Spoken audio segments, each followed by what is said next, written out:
We're going live into 65. So we're gonna go get gas and see how she rolls. So let's make sure we're good to go. I got my water. So we're gonna do this.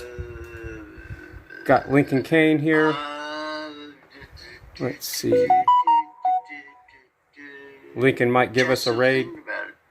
That's a helpful comment. Yep. Lincoln might give us a raid there. Awesome. Alright, let's do this. Yes, quite possibly, David. Alright. Got my keys. Got water. Yes, that's right. So why is this? So an update on the truck. I got everything done except new front tires. I checked the diff oil. It doesn't have water in it. I redid a lot of wiring. Put the bigger solar panel in the back, but found out that one's only putting out about 2 amps. Not a big deal, I'll replace it. It was just something I had leaning up against the house. The reason why the dome light wasn't working is the wire was chewed into back here. So what I did is I did a little upgrade. So I got all kinds of wiring back here. I'll do a video about that later, but it's an upgrade. I got a bypass switch here. So I can turn on just LEDs, or I can turn on the dome and LEDs, or just the dome. So that's what we're gonna do at nighttime. And of course we got our friend here riding with us. That's another upgrade. So I'm gonna put you on Mr. Tripod. How you doing, Mr. Tripod? We're gonna go right here like that. Gonna set you up here. All right, so this will be the last time I read the chat until I stop somewhere. So we got Ty Guy, Loud Red, and Sun Honey I can see in the chat. Awesome. So I'm gonna set you right here. And let's see what kind of view we got. Oh, we gotta fix that. That is not gonna happen. So it's gonna be kind of, we'll go right there. That should be a good view. Then we're gonna spin you closer to the steering wheel. Right there. That'll be good for now. All right, so she's been starting like right up without even hitting the accelerator or pumping the gas or anything. So let's see if she still does that. Yep. Didn't hit the gas or nothing. So let me get a sip of water here. So the goal here is to go to the gas station, maybe, and put some more gas in this thing. I put 5 gallons exactly in it, so I know exactly where 5 gallons is on my gauge. What else did I do? A ton of wiring. Rewired a lot of stuff in the cab. Cleaned it up. Lubed up the glove compartment. The ashtray, cleaned it out. I still did not tighten up my mirror. Gotta love that. So you'll see me adjusting that a lot. The only thing I'm kind of concerned about is I got my phone, obviously. So if we do have a breakdown, I can make a phone call and get somebody to pull me back. But here, these are my legendary shades, the ones you see on the icons. These things are old. I'm talking old. So that's the ones you see me on the icon there, on all my icons. We'll just put those on for a little bit. So when I shift into, see, that's a habit, and it's a good habit, because when I did that, it stopped the transmission from spinning. It will sink the gear to reverse. So that's why I did that. So if you let that out and you just go straight into reverse, it'll grind just for a second. So all you gotta do is just let the clutch out and we're off to the wizard. See the wizard?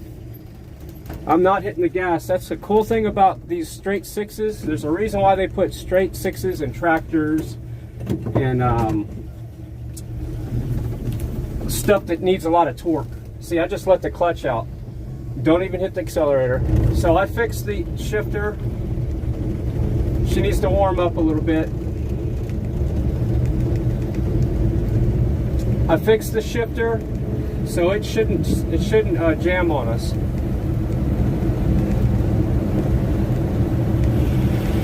But we'll find out quick, won't we?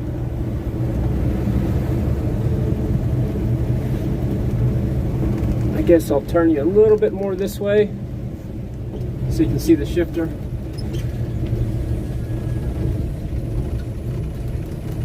So it looks like we're all clear. This will be our first true test out on the road, shifting into second.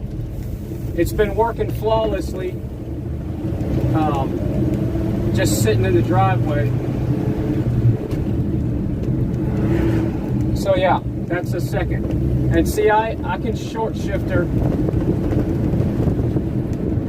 and that's it. 3 on the tree, simple pimple. Now what would you pay?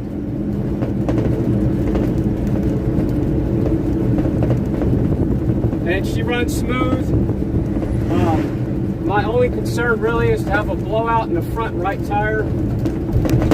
So, oh, that wasn't good. I'm gonna have to I'm gonna have to address that. I need to put some tape. I guess I need to hold the camera going over those bumps. Yeah, I'm gonna have to. It face dived right in a pair of pliers. I don't know if the screen's broke or not, but yeah, that was a face dive there. So again, my only concern is a blowout in the front right. Oh, they got a stop sign there now. We don't want to go there. I was gonna see, that used to be where you could just cruise right through there, but who wants to stop? It's showing I got about half a tank.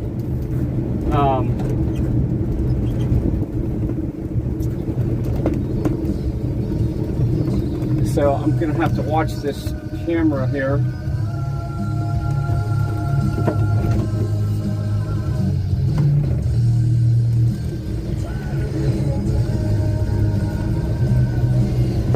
Yeah, I'm gonna have to hold it going over the tracks.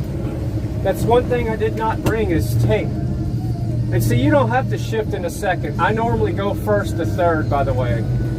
So that's another thing. That way you're just not pushing the clutch in that extra time. You don't have to. So I gotta keep my arm up here on the camera going over the tracks. Yeah, I almost want to turn around and go get some tape and tape this thing back to the back of the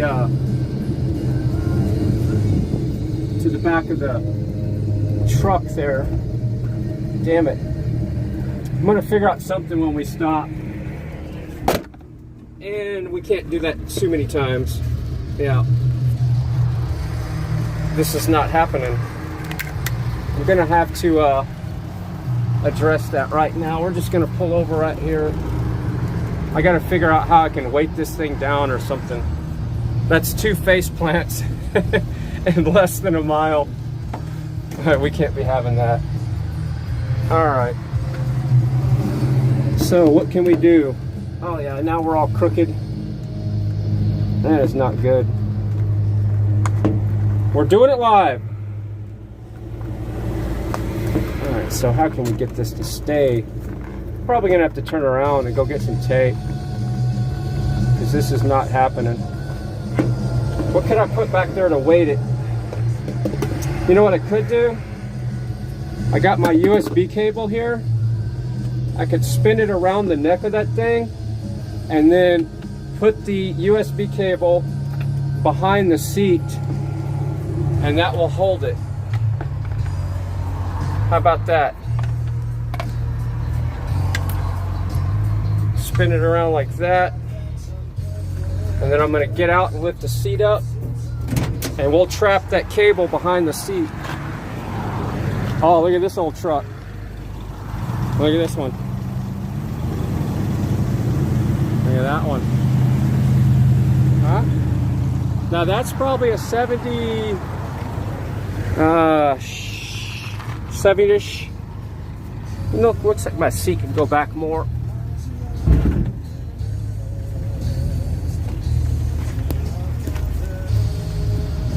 It's really hard to do this with a camera in your hand. Yeah, my seat needs to go back another notch. Houston, we got a problem. Hold on.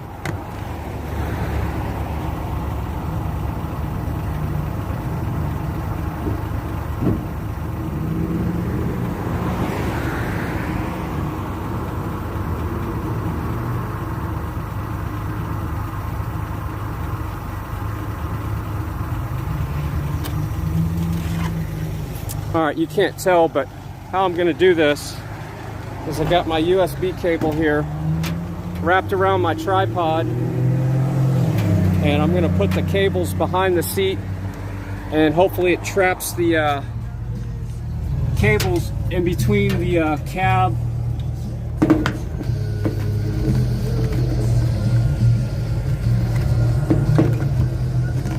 just enough to stop the damn thing from falling every time. It might catch it. Yeah, should have, I don't know why. I guess I didn't go that far before, and that's why. But as long as I keep pressure on those cables, we should be good. Yeah, this thing's all jacked up from falling so much.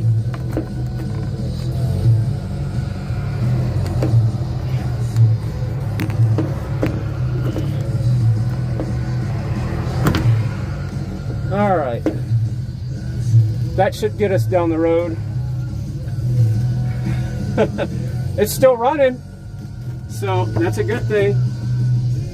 So the reason why I popped it into second first and then first gear is because there's no sync in first gear. It won't go into first gear unless I do some weird double clutching bullshit, accelerator crap, which why chew up your first gear when you can just pop it into second real quick and get her done.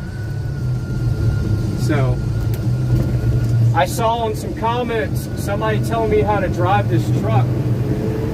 I'm 51 years old, and I just went to third. You don't need to go second in this truck unless you're being anal. I'm 51 years old. I grew up on a farm where we had grain trucks.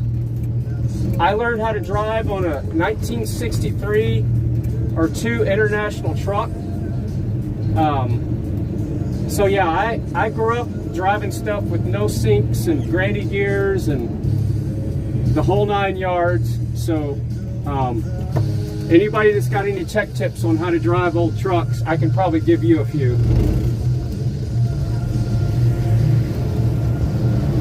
So like right now, I'll just over RPM it a little bit and just drop her into third. No point in wasting a second shift. So I normally drive this truck first to third.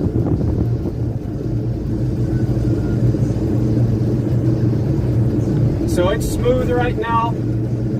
Like I said, my only concern is a blowout in the front right, so I'm going to be gripping the wheel a little bit more than I would normally. Because if we do have a blowout, there's no power steering in this truck. And it will pull you off the fucking road in a heartbeat. So you got to watch your shit.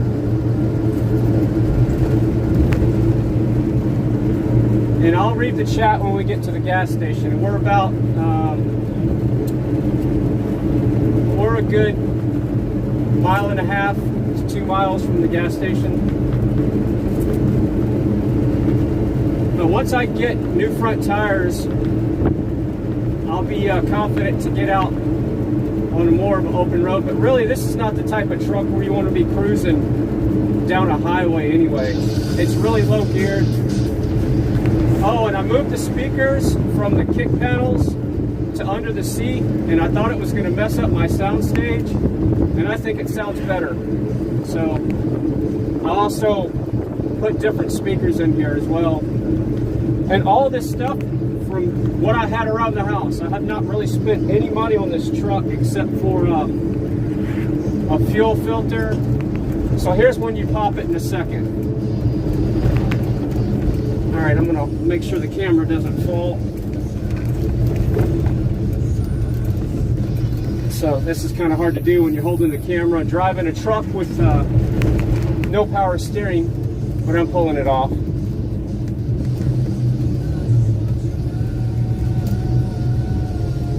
So here's the grocery store. We're going the back way. Test out the horn. Horn works good.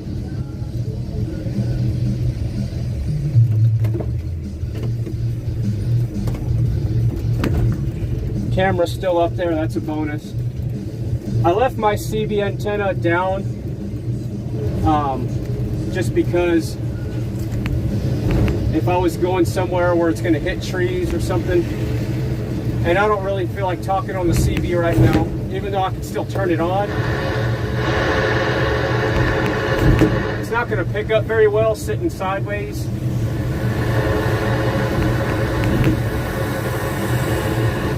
Out of all of my trucks, between the 98 Dodge, the 91 Suburban, and the 80 model Chevy, this by far, there's no competition, is my favorite truck and my favorite truck to drive because it rides the best out of all of them. It rides better than all the trucks put together.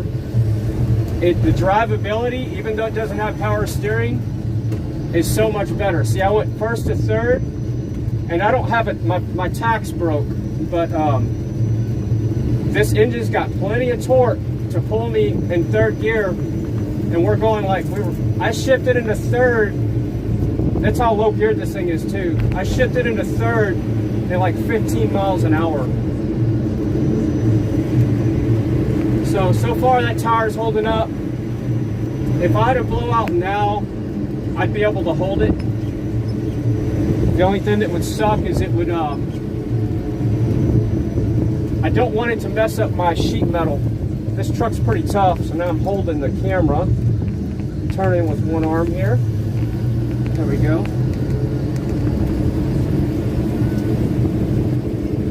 Today is a holiday that I hear about. Somebody said something about a holiday. So something about Labor Day or some shit, I don't know. I labor every day, so I don't understand what Labor Day is all about other than when you work for yourself or a family-owned business, you work every day and you work harder than you would if you worked for somebody else outside the family, because you're always skeleton crew. That's me, right there on the dash. That's me, skeleton crew. But that's okay. I'm not complaining. I'm just letting you know my vacation is this right here. So I'm still in second, and I'm just gonna not hit the accelerator, and this thing has enough torque. Look at that. She's bucking a little bit, but I'm in second gear. No accelerator, pulling up to the gas pump, right? Let's see, let's go to this one right here.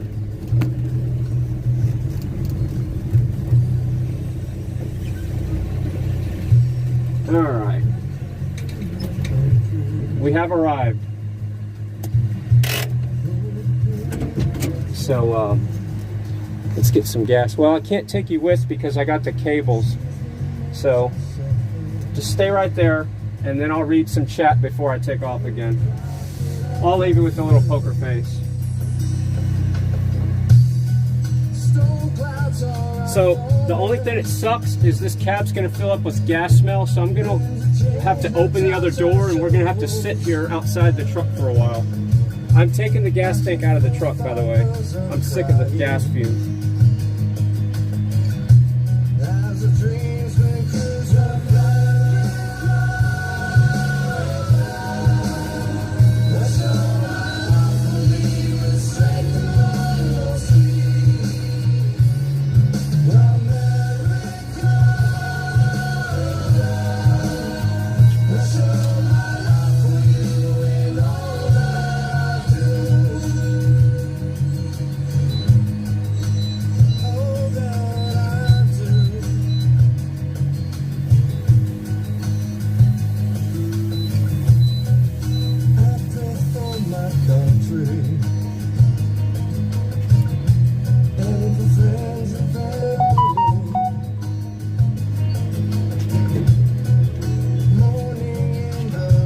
I get ethanol only, no ethanol gas is what I'm saying. I don't put crap gas in this thing. I don't put any ethanol, so this is ethanol, no ethanol gas. And I'm just gonna put 5 gallons in because I put 5 before, so I'll know exactly what 10 gallons looks like on my gauge.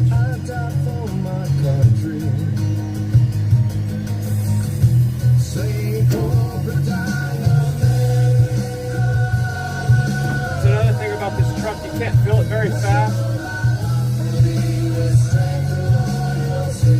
or it'll overflow because it's got this fucking spring that's floating me in the face.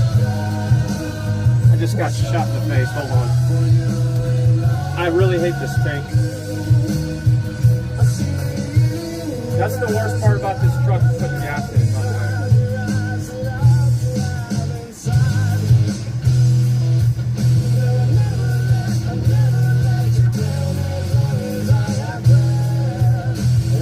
You gotta go slow or it's gonna scorch you in the face. It kicked back on me twice. I would normally be going slower, but I'm in a hurry with the stream.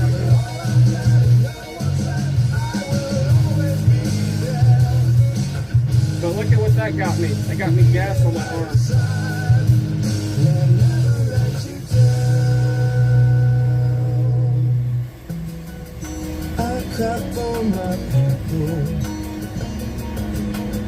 There we go. That's exactly 5 gallons. And some of it down the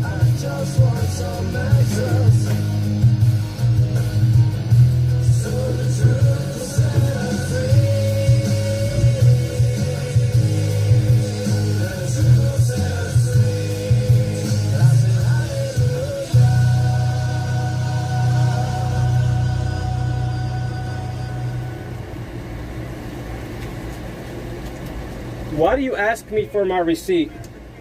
Ooh, gotta love those fumes. Why do you ask me for my receipt? Do you want a receipt? Yes. And then you don't give me one. What's up with that? All right. I'm gonna open the other side door real quick, get the fumes out.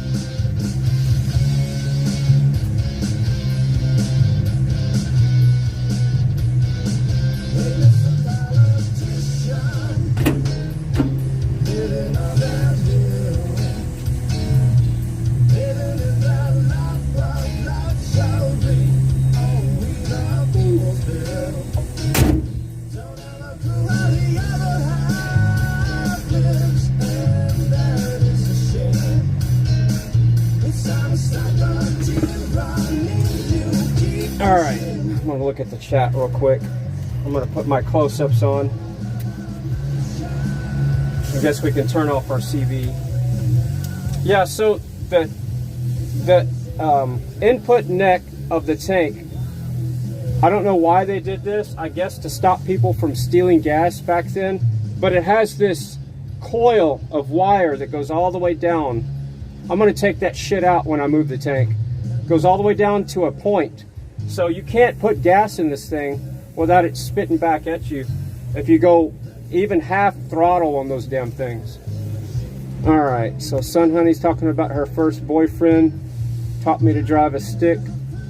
Let's see. Got Freedom Phoenix in the chat. Shout out to Freedom Phoenix for that badass Rammstein concert the other night. You got me all jacked up wanting to drink beer and going out and cruising. But I stayed home and jammed to the Rammstein. So Freedom Phoenix, put your link in the chat so everybody can sub you up there. That was awesome. We got Christy, Sun Honey, Loud Red, Ty Guy, Kyla Williams, Phil Coaster, something or another. All right, we're going to take off here. The fumes aren't as bad now. Morning, everybody. All right, so free thinkers even in the chat. All right, who was that? Was that Jay Warren, Deborah Jeffrey, Ronald Scott? We got the whole crew in here. Andy's even in here. Is Lincoln Kane in the chat? Anybody seen Elvis? Is Lincoln Kane in the chat? All right, Beezy's in there. Marjo. Awesome. Well, we got gas. We got exactly 10 gallons in the tank now, so I know exactly. KD659 is in the chat. Awesome. We're cruising in the 65. I got it running. We got some issues where I'm having to hold the camera from falling, but I think I got that addressed for the most part. So yeah, here we go.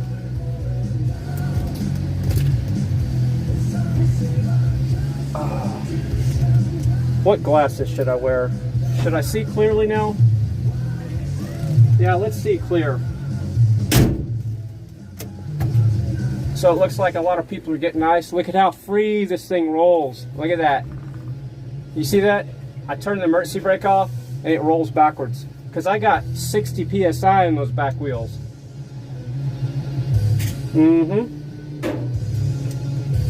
I put 60 PSI in those back wheels. So they'd sit up nice and tall. That's a good sign. Starts right up. I'm not going to clean the plugs. I'm not going to bop the accelerator. I'm just letting the clutch out. Look how easy this thing is to drive.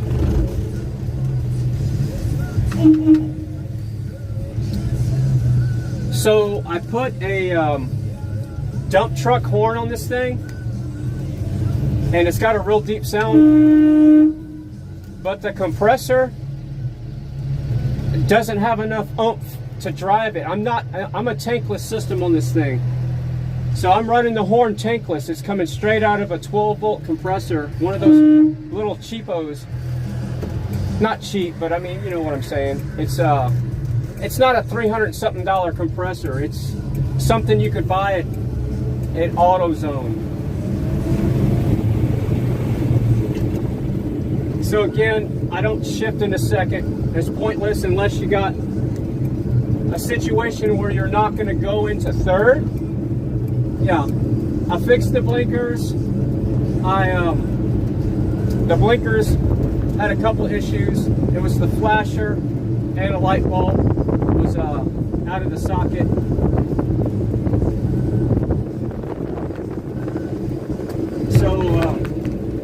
So far, I'm pretty impressed with the way it's driving. I can't wait to get new front tires, because I don't want to tell you what the tire on the right side is it's about 15 years old, and the tire on the front left is a trailer tire. All right, these people are hauling ass. All these city folk, go back to California, assholes.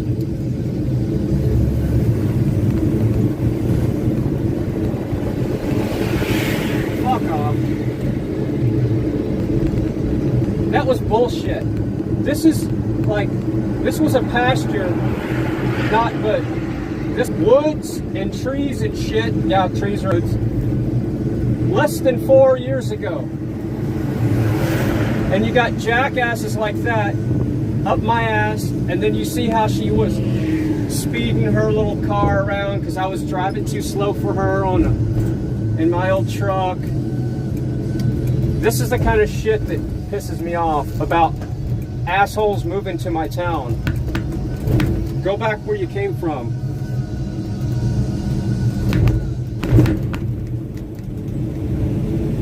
All right, I'll calm down.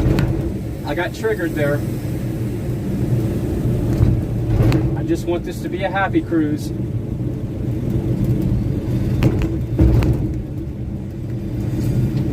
I have this thing about people riding my ass. I don't like that.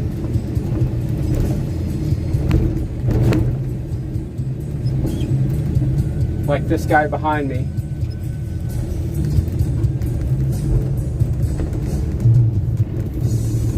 If you're gonna ride my ass, I won't stop at the stop sign, asshole. Here, I'll get rid of his ass.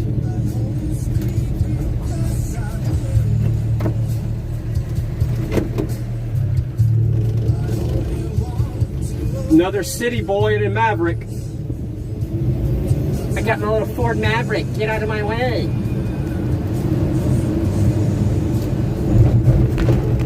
I got pizza to go eat. It's a holiday.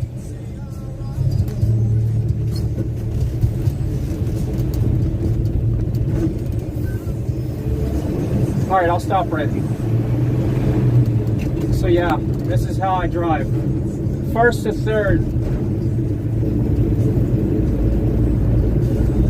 So you technically only have to shift this truck most of the time once.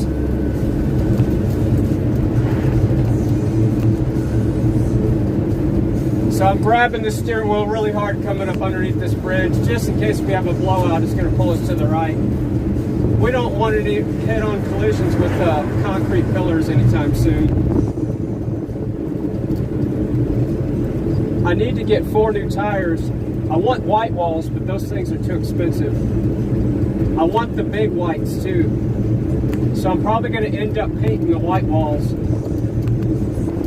It works. You can't tell the difference. The problem with painting on your own white walls is it doesn't last. So you got to keep at it. If you garage keep it, it lasts longer. So this thing is garage kept. So it'll be okay. But yeah, this thing is running really good. My voltage regulator, I gotta tweak that still.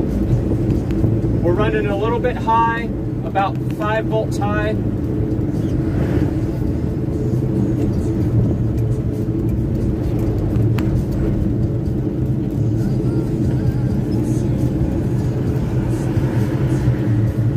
Another person riding my ass.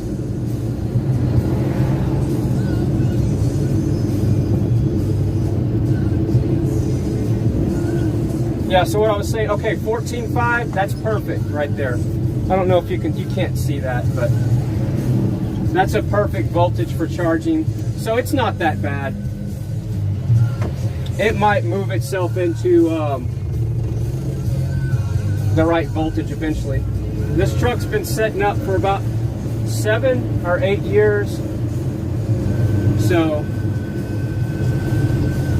all right, I'm gonna get brave and go down Main Street now that I'm trusting that tire a little bit more. We're gonna go down Main Street.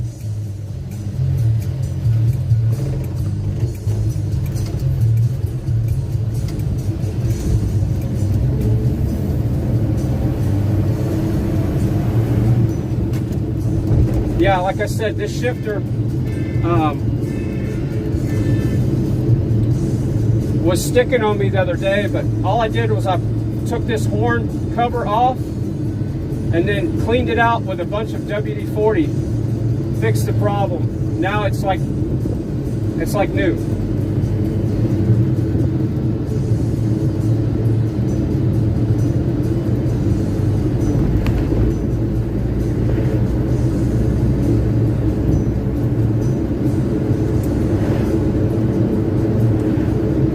I can't wait to see how smooth these the new tires. Okay, so that person was wearing a mask. Wow. So I'm always weary of going around a left curve with a bad right front tire. It is a bad tire. It's that bad. Looks like that guy was texting.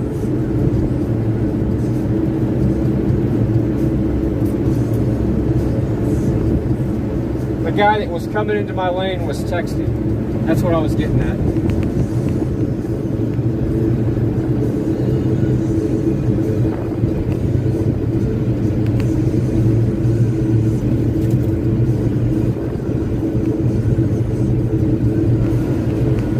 Well, so far everything looks good. We got a good temperature. We got good oil pressure. We got 10 gallons of gas, brand new gas. I flushed the whole system. I drained the tank, even to the point to where I put compressed air in the tank, flushed the line sets out, replaced the line sets all the way from the fuel pump all the way to the carburetor, replaced both fuel filters. I put a filter before the pump this time, and I have the little I have the filter inside the carb as well. Turn left.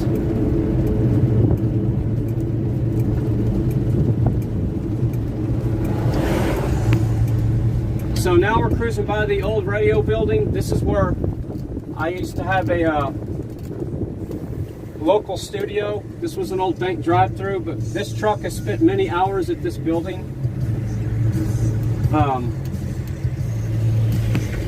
I'll have to show the pictures on stream, but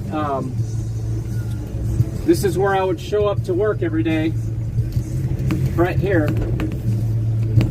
It's an old bank drive-through. We're gonna go this way. But yeah, I would park the 65 right there. That guy's on a dirt bike. He's having fun.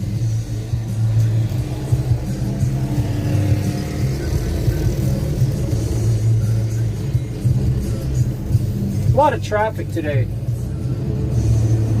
This building right here to the left, right here, is where I used to rebuild carburetors when I was a kid. So one of my side jobs was to rebuild carbs at Tasco Auto Parts. And then O'Reilly's bought them out, and then they moved out on the highway. But yeah, for a person that doesn't like the smell of gas, I did that for a side income, rebuilding carbs at the auto parts place. So I'd come in there, they'd have a couple carbs for me. I didn't like to do 2 at a time because, you know, I was young. I wanted to just make my money and go out and spend it, you know what I'm saying? So when they had 2 for me to rebuild, I was always like, oh man, can't I just get 1? Can't I just do 1? We're gonna go down to the park.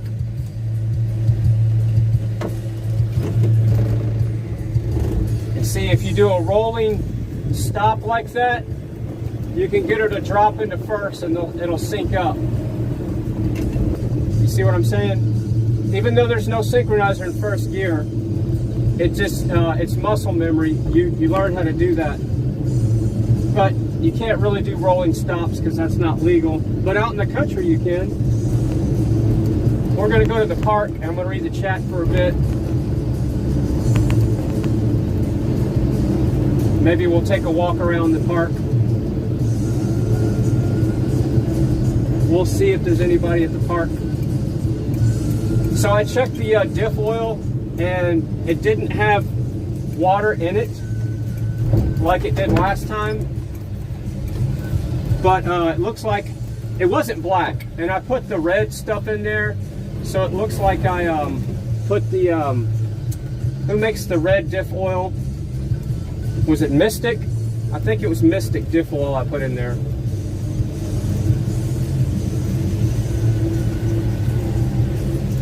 See if we can go down here and find a little bit of shade so it's easier to read the chat. No. Huh. They got handicap parking in the prime location of where I'd want to park the truck. Well, we're just going to keep cruising then. Big shout out to Lincoln Kane. Hey, I think I see Tommy Temper in the chat. I don't have my up close glasses, but we're just going to keep on rolling in the old 65 Chevy. This is the first live stream that I've gone out on the roads in the Chevy.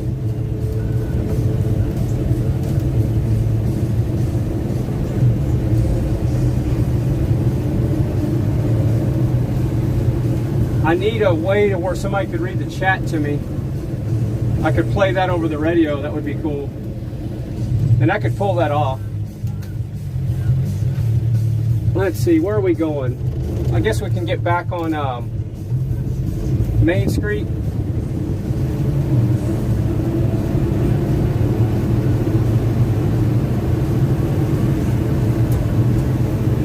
So, like I said, I've been working on a lot of the wiring.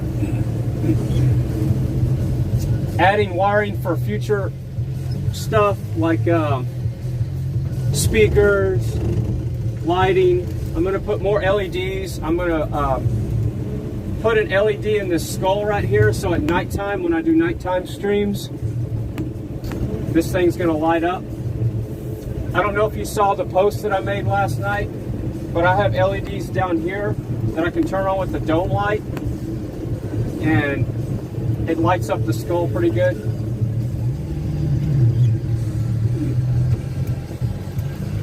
So far, this thing's running really good.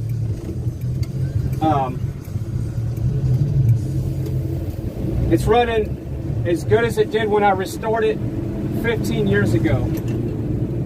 So, other than my mirror keeps popping down, I need to tighten that, and need new front tires, we could take this thing out of town almost. And yeah, don't let the oil pressure fool you. I'm running, this is a 1965 engine, and as far as I know, I'm third owner. So the first owner, it was garage kept. The second owner was my brother. He ran this thing into the ground. This was his daily driver. He was going to trade it in at the dealership for like 800 bucks. And back then, that's about all this truck was worth. It was a piece of crap. It was garbage. It was. It barely made it to the house. I put so much time into this truck, getting it running. Drivetrain, carrier bearings, U-joints, front end work, all new brake line sets, water pump. What else? I could just go on and on and on. The interior was thrashed out. It had those big obnoxious mirrors on it. The bed was full of like 5 layers of plywood with trash. There was wheat growing behind the license plate. The radio was all jacked up. I put this radio in. I cut the dash out more. Somebody already cut into the dash, so I just finished it off to put a double-din radio in there. Somebody had done a hatchet job on it, so I made it. I cut out all the bullshit that they messed up. That's why I put this double-din size in there. This came out of a Dodge, like 95 or 6 model truck. Great sounding radio. So, I bought, like this came off LMC, the mirrors. I got the side mirror off LMC. That came off LMC. That's the original ashtray. I just took it off and brought it down to metal and then clear coated it. And on the inside is the color of what the bumper used to be. I had to do some steering column, the adjustments, the way it was working. You can adjust these things with the tension on them. I had to do that crap. There's nothing about this truck. In the motor, I put new lifters, push rods. The valves were not set at all right. It wasn't oiling. The top half of the engine was not getting any oil because the push rods were clogged up. My brother was running that Gold Star, because this thing was burning oil back in the day. It doesn't burn oil anymore because I run synthetic oil in it. What a concept. So he was burning that Gold Star crap. Here, let's have a little bit of fun. Let me show you how sharp this thing turns. It turns like a Jeep. So we should be able to turn right here in this parking lot in a nice little circle. Just make sure we're not going to hit anybody. And I'm going to show you how sharp this thing turns. Right here. Look at that. Just like a Jeep. Now I hope we don't blow out our tire. But look at that. Just like a Jeep. Almost sharper than a Jeep, really. I don't know if a Jeep can go this tight. But I'll challenge a Jeep any day on the left-hand turn. And that's what I was afraid of, a car coming. And see how people just haul ass through here. I got to get my donuts. Give me my donuts. So yeah, anybody got a Jeep, I'll challenge you on the left-hand turn. Now, right-hand turn, it's not that sharp. It didn't come stock that way, by the way. I adjusted the gearbox to favor left-hand turn. I just couldn't remember which side when I tested it the other day. Oh, she's in a hurry to go to her fitness. So back in the day, I would go to this donut shop almost every morning. Yeah, she's in a hurry to go to get her workout on. But yeah, no donuts for me anymore. So how'd you like that spin in a circle there? I'll challenge a Jeep. Anybody got a Jeep? Let's do left-hand turns. Left-hand only. Right hand is not as sharp, and we can do that. I'll show you a right-hand turn.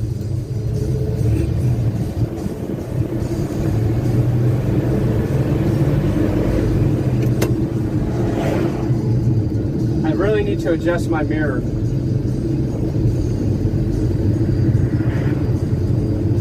Yeah, it's nice having this truck back on the road. Can't wait to get new front tires, so I'm not concerned with that, and mount the phone where I'm not worried about it falling off. My USB deal worked out pretty good. Trapping the USB cable back there. And see, you want to keep it in second when you're coming up. You don't want to put it that way. The synchronizers don't have to, there's no synchronized first gear. You just get used to it after a while.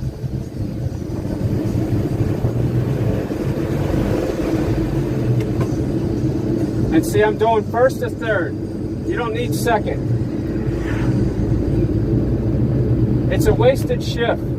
You don't. The only time you need second is whenever you're downshifting, going into a turn, or you're in a pasture and you don't need to go that fast. But pasture speed in this thing is first gear. So first gear is for pastures.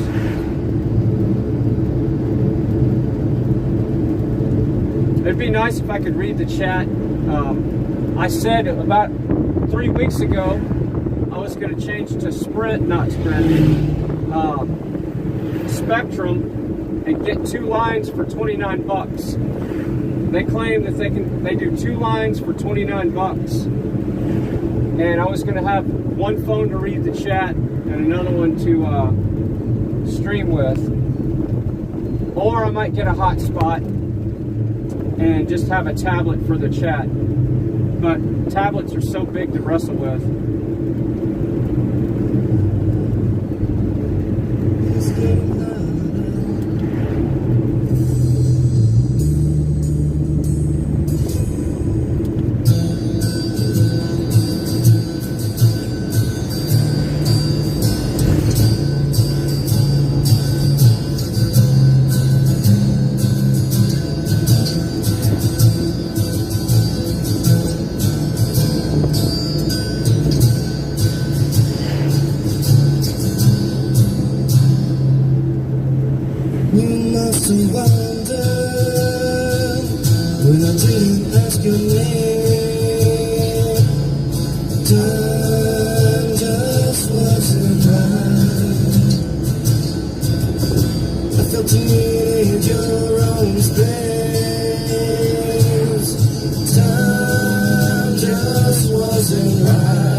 to a world upside down.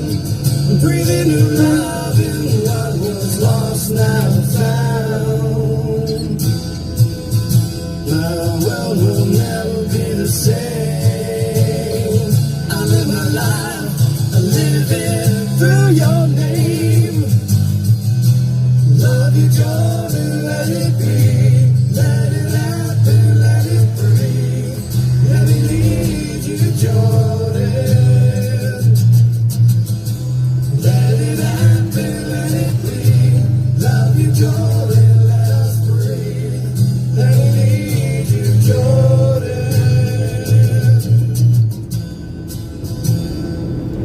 Let it breathe.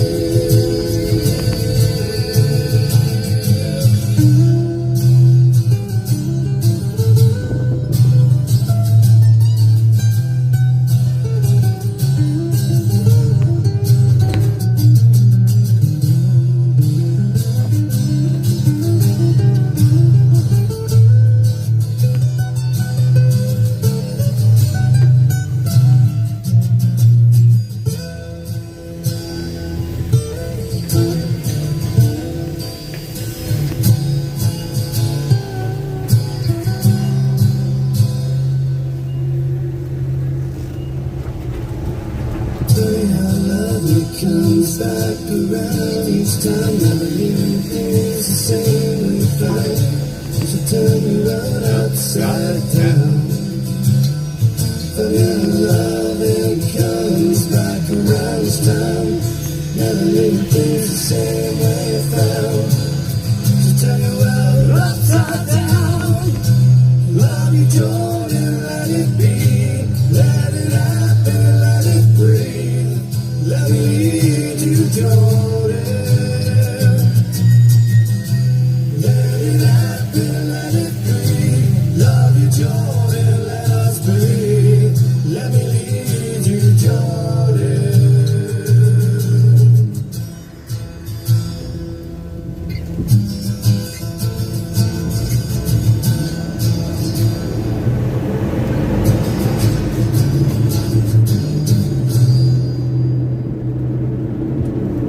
That's a good song.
One thing about driving this truck, I'm going to take the wheel off.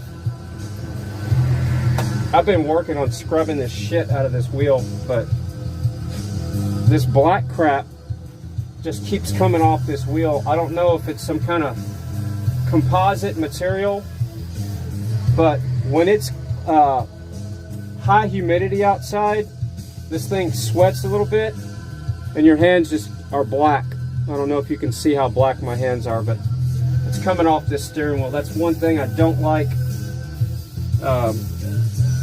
I know it's not a nutritional supplement, but yeah, just by rubbing the wheel. And that's not grease, it's just coming out of this, whatever material this is. It feels like it's not Bakelite, but it's cracking. You can see it's cracking. So yeah, I need to address that. Maybe I can leather wrap it, but yeah, that's annoying. But that's a first world problem. I'm gonna put my close-up glasses on here and see what's going on in the chat.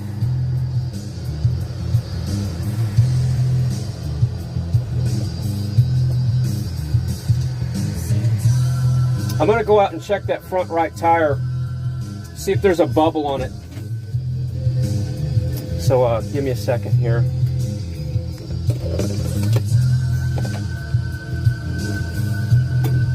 It doesn't feel like it's got a bubble, but I'm just gonna check.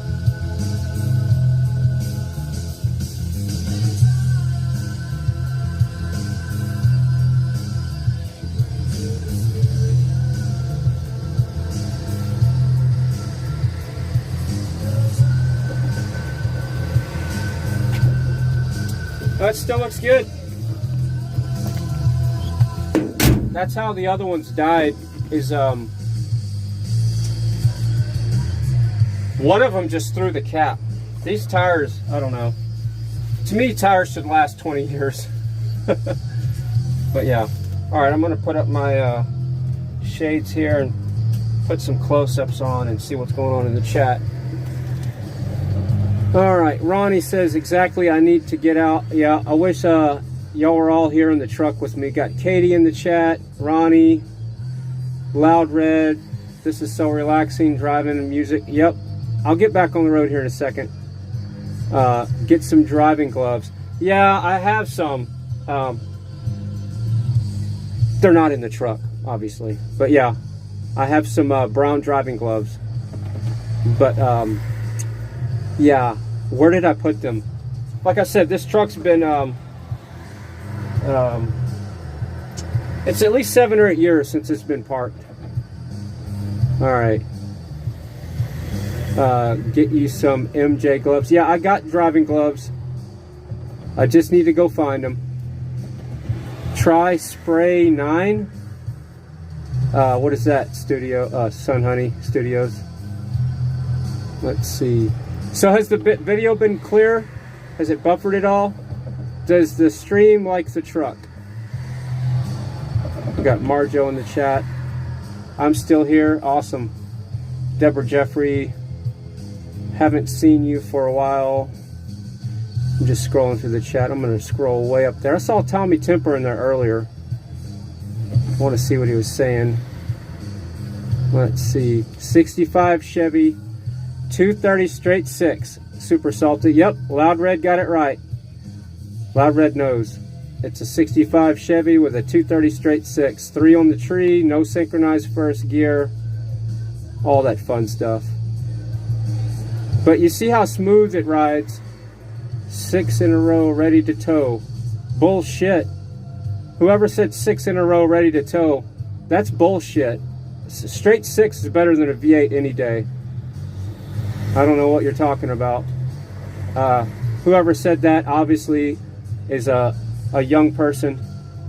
But yeah, straight 6 is the strongest motor they make. There's a reason why Cummins makes the 5.9. Fried, did you lube the column and fix? Yeah, I fixed the shifter.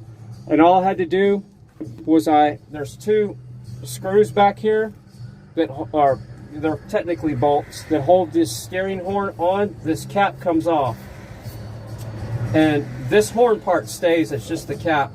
And then I was able to get in here with WD-40, and I took some cardboard and some paper towels, and I just cleaned it with WD-40, and all this black gunk came out. And now look at it. Look at that. It pops down like brand new. Before, you did this and it would stick up. So it was hard to shift this thing. You would have to force it down. And when you were forcing it down, it just, it's not the way you're supposed to drive these old trucks. So yeah, straight 6, in my mind, every motor should be a straight 6. Because Look at the old Ford 300 straight six, the 292, the 250. This 230 is original, everything, except I've replaced the push rods, and I can't remember if I replaced the push rods or cleaned them. I mean, I've replaced the lifters, and I think I cleaned the rods. They were not bent. You can't beat these old straight sixes, so I don't know what, that's a stupid comment, saying the straight sixes are junk.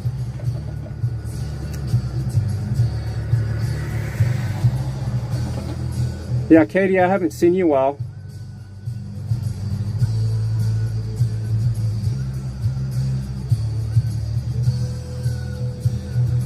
Andy says, Fry, mean.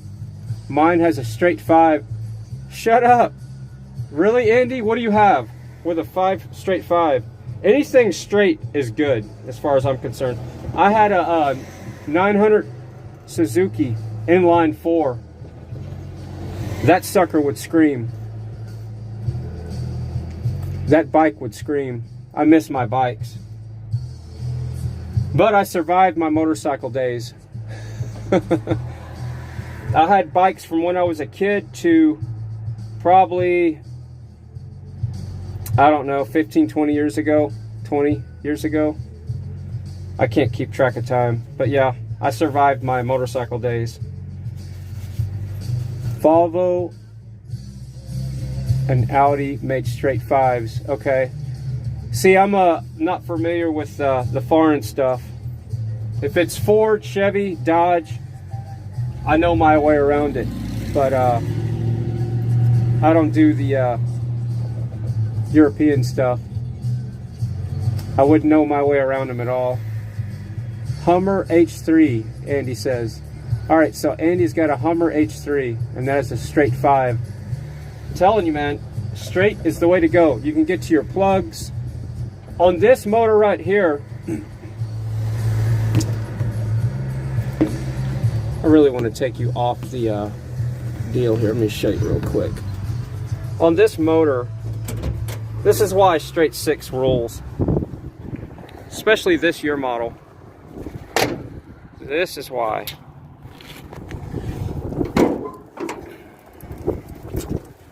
You can get to everything and the plugs.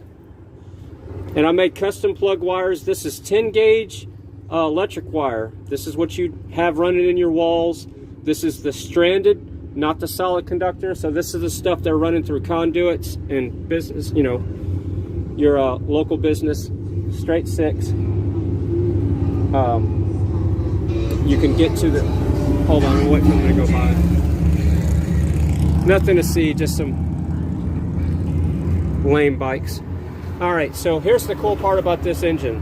You can change the plugs really easy. Fuel pumps right there. I put a 70 Nova distributor in here, straight 6 out of a straight 6 Nova, because it's electronic ignition. And I put an MSD timing control so I can control the timing. If that's on the dash, I'll show you when we get back in the truck. The starter is right there. It's not under the frickin' intake like some cars. You can touch the starter. The oil filter's right there. The coil is right here. Distributor, plugs. You can pull the valve cover off and adjust the valves. Oh, and we got access holes to replace the lifters. So there's 3 bolts there and 3 bolts there. You take off these plates and you can see the lifters in the top of the cam right here, and you can take and push the push rods out. All you have to do to replace the push rods is take these side caps off, take your valve cover off, and you got access to your push rods and your lifters. And that's how I changed the lifters on this truck. You got your heater core right here with your fan. I've already, you know, this is a different fan. The other one went out obviously years ago.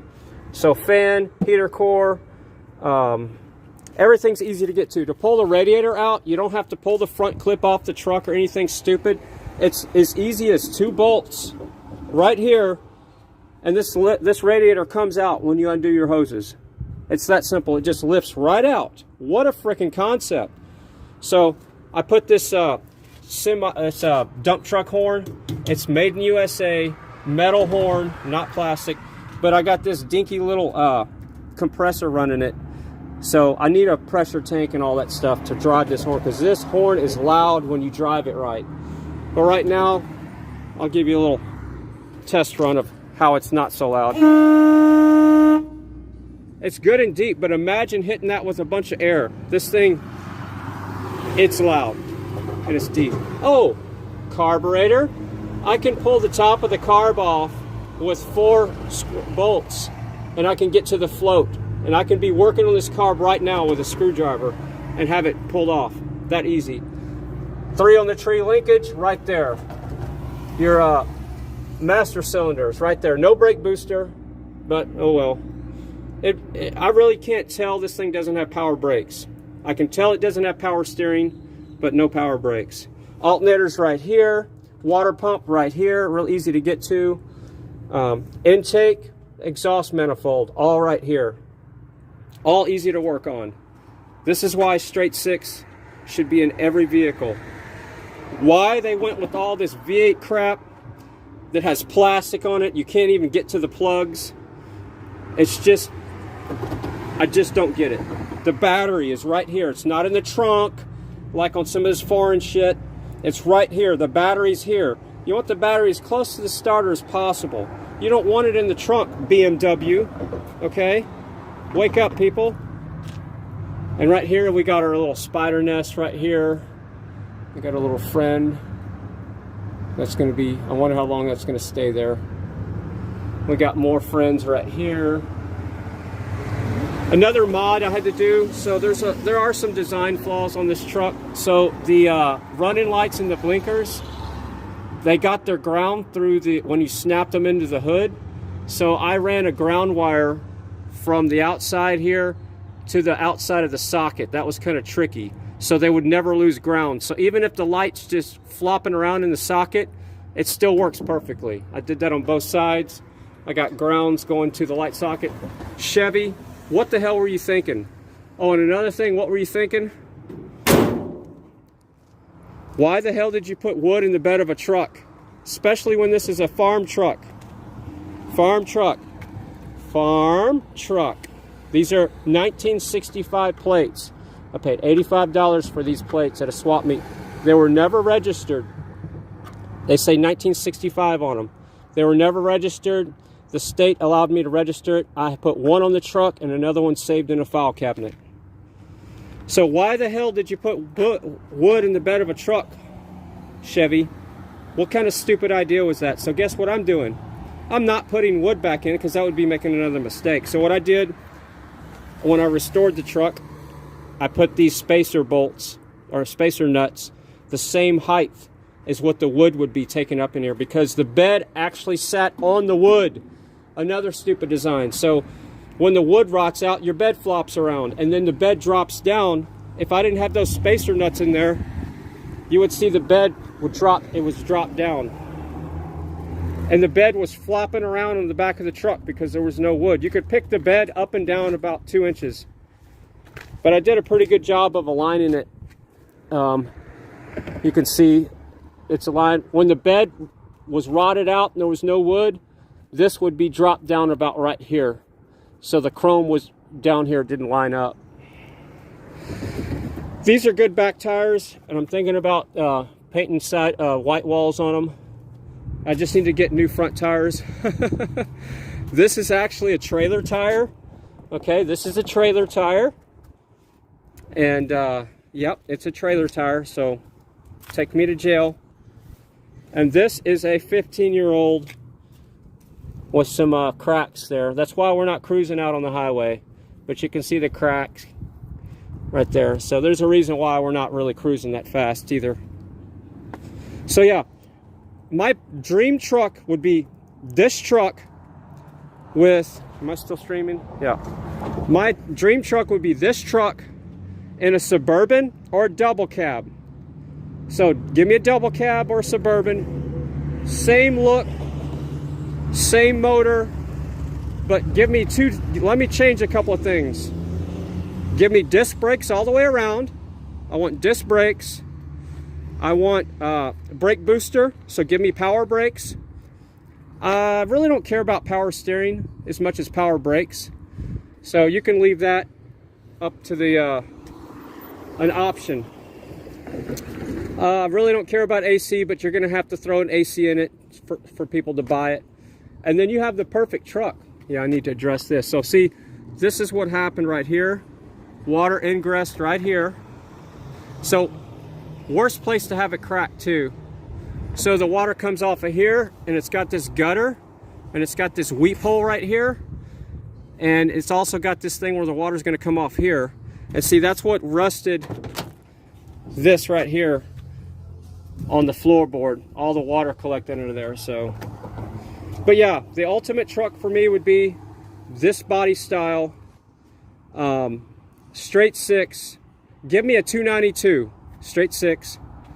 Hell, this 230 is strong as hell, so really it didn't matter at this point. I want more space behind me. I get claustrophobic a little bit in this truck. And the frickin' fuel tank in the back, what moron thought that was a good idea? So that's my next project, is I'm gonna put the tank back here where it should be, not in the frickin' cab. And then I can put me some subs back here so I can get some good bass in this truck. And I don't have to smell gas in the truck. And I like the emergency brake up here, okay? The emergency brake on the floor crap, nuh-uh. So like if you're on a hill and you're in traffic, there's times where you have to use this emergency brake, okay? That comes in handy. That's why it's called a hand brake. It should have always been a hand brake. It should never be on the floor. All right, I'm gonna stop ranting, but yeah, if somebody would just wake up, less is more. Don't look for an excuse to put chips in everything. This truck doesn't have any chips in it except for what I put in there. It's got you guys having a good day. So there's my MSD timing control. It's adjustable timing. I don't know if you can see that. That's the brains of it there. And then I just kind of temporarily put the dial right here. So you can see that's the timing control. So I can retard the timing or advance the timing like 7 or 9 degrees. I can't remember. Let's see, 15. So whatever half of, yeah, so it does 15 degrees.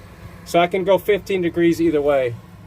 And I have it adjusted at 7, so I can advance it a little bit more than I can retard it, if that makes any sense. All right, so let me read some chat real quick. Maybe I can, let's see. Someone has a red 55 Ford near me. All right, I'm a Ford woman. Anything old is better. I don't care if it's Ford or Chevy.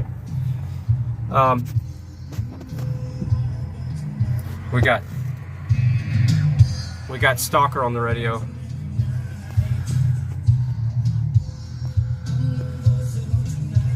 The Suburban back in the 65 was only a 2-door. Yeah, and weren't they lacking windows too? They were like talking about feeling like you were in a van. I'm pretty sure the old 65 Suburbans didn't have side windows. Was it side windows? Yeah. I think they called those panel trucks back in the day. Weren't those called panel trucks?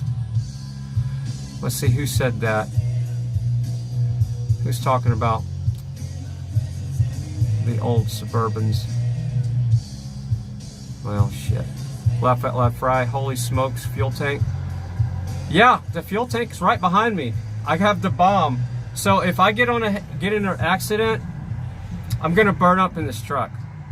I don't have my seat belts on it, so there's no seat belts. So this steering column or the dash will kill me instantly from the impact. And then the fuel will burn me up. So it'll just, it'll get rid of the crime scene. I guess that's the way they did it back then. They're like, okay, if these assholes are gonna have an accident, they can just burn up and we don't have to worry about messing with their bodies. Just let them burn up in the truck and we're done with that scene.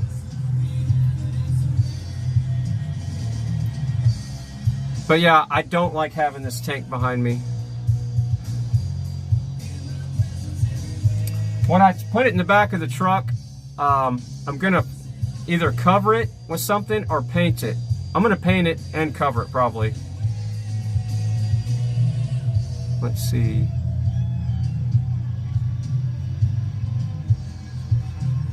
So BC Joe says, I have a semi-mighty 83 Eagle, semi-mighty 83 Eagle 4x4 wagon, 5-speed with a 253 straight 6, 4.2 liter.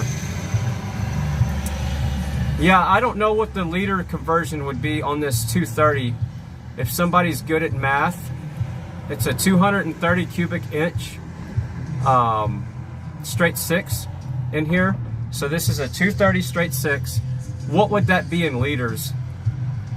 If we're going to talk about liters. I'm about ready to get back on the road. I almost want to go for a cruise in the Suburban now. And if you haven't been watching my previous streams, I put a lawnmower fuel pump in the Suburban to get it running. How's it going? So I put a lawnmower fuel pump in the Suburban and it runs better than the intake pump did. So 3.8 says Pared Dinaza. Man, I'm so sorry I butcher up. Okay, now you're saying 4.2 maybe. All right, which one is it, man? So it's a 230 cubic inch straight 6. So I'm gonna have to look into that. So I want to see if you're right on the 3.8, 4.2. I'm thinking more on the 3.8 side than the 4.2, because my Dodge has a 360, which is a 5.9 cubic inch. So it's 360 cubic inches, 5.9. So I know a 350 is a 5.7. And then the new Chevy engines, the V8s, those LSs, aren't those 5.3s? All right, Andy's saying 3.77 liters. All right, y'all are having it out with the math. Y'all are getting real technical with the 7.7s, which is cool. MM says 3.77 as well. So yeah, y'all are all right on the money. Looks like. My Cougar was a 231 V6, it was a 3.8. Okay, so that makes sense why it's 3.77, because this one's a 230 and not a 231, so you got to take off that extra little chunk. My 70 in-cab tank also. So yeah, what's up with the in-cab tanks? Are they just trying to just get rid of the evidence when you have an accident? They always round up, yeah.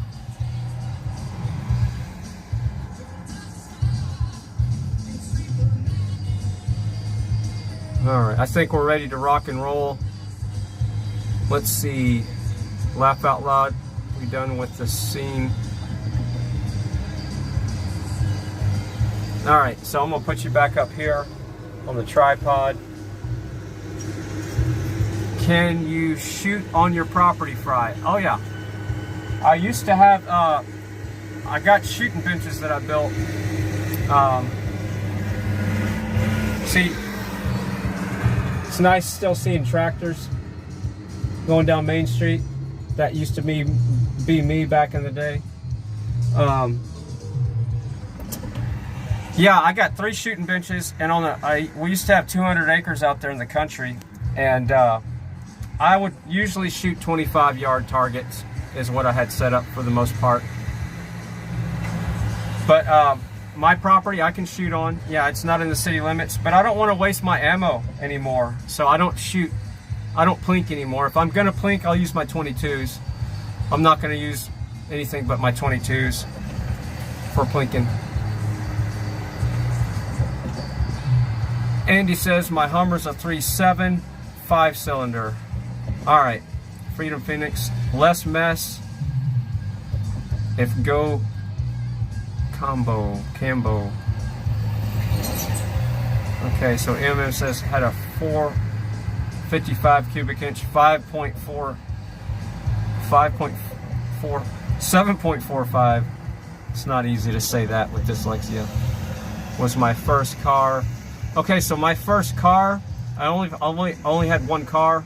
The rest of them have been trucks. When I was a kid, my dad loved these Lincoln Continentals. And it was a 1972. Remember, I was born in 71. So my first vehicle was a 1972 Lincoln Continental. And I got it probably when I was 10 years old or so. I don't remember. But they gave it to me so I could drive to Grandpa's house to go work on the farm and go drive the tractors. So I would take my 1972 Lincoln Continental from my parents' house out in the country to my grandpa's house, which was about 2.5, 3 mile drive, something like that. But in that 2.5 and 3 miles, that car was going 120 miles an hour. It had a 460 in it, automatic. So you can imagine, I've always been heavy-footed. I've always been a hot rodder. And that's what kind of, where I got my first taste of speed, is my first car. And then, you know, I'm a country boy, so I didn't like cars, but it was a fast car. God, it was fast.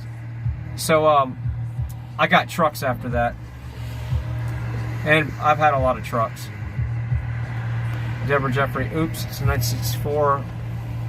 Let's see, 4.2 liter Patriot operator. My 63 Ford Galaxy has a 390 cubic inch. Wow. Yeah, so my Ford, my Dodge has a 360, the 98, and that thing will talk to you. That thing will get up and go. My, I had a Ford, a 1979 model Ford, four-wheel drive, which had a 400 modified. I pulled the engine out and bored it 30 over, and I put a Torquey cam in it. I don't know, I put a stall converter in it. I street raced that truck. Farm boys street race their trucks, all right? So I did that back in the day. So I had a 430 modified with a C6 transmission, no overdrive, and a $3,000 stall with a Holley spread bore double pumper 850 or something. I can't remember. It's been so long. But yeah, I used to street race my trucks. And then I had a Chevy 80 model with a 283. It had a 4-speed. I put an automatic. I took the steering column out of a station wagon. I slammed it, put street slicks on the back, tubbed the bed out, had 412s. And I was the crazy guy that was street racing around town all the time. I was always in trouble with the law. Always street racing in all my vehicles. Now, the older you get, I've slowed down a lot. This 65 keeps me slow. Yeah. But yeah, I miss the good old days of going sideways in that 280. And you know, 280 sounds like a smaller engine, but that was a little stroker, man. That thing would get up there around 8.5 to 9 grand easy. Yeah, that was a screamer, man. That was the cool part about that little 283. That thing was scream. And I could street race anybody here, and they couldn't touch me in town. Now, out on the straightaways, they'd get me on top end, but I would get them on 0 to 60 all day long. They couldn't catch me, and they couldn't outdrive me. I'll just say it. Nobody could outdrive me back in the day. And that's what pissed them off. I was out driving them. They had faster cars, and I could outdrive them. Because what we would do, it's been past 7 years, what we would do is we would play Catch Me If You Can. And in the streets. This was back in the 90s, all right, early 90s. So all y'all can get off of that crap. Back then, there was no traffic here. So we would play Catch Me If You Can, and they couldn't catch me. And they would literally be coming towards me or behind me, and what I would do is I would hit my emergency brake. What I would do is I'd hold my foot on the emergency brake, go sideways, get the truck sideways on Main Street, and then I would do a burnout and come back up in the other direction. So I would kick the rear end around and then do a 180. They could never catch me, and I was really good at that. So they got really pissed off. They almost wanted to kick my ass one time. So then they all three ganged up on me one night, and they all tried to trap me in there because they couldn't catch me. They were all trying to trap me. One guy got in front of me, the other guys were behind me. It was almost like road rage, but it was Catch Me If You Can back in the day. And then finally, they got pissed off and gave up, and I met them down over at Carter's, and they go, man, you can, the first thing out of those guys' mouths, like, damn, boy, you can drive. I was like, yeah, it's in my blood. I love street racing.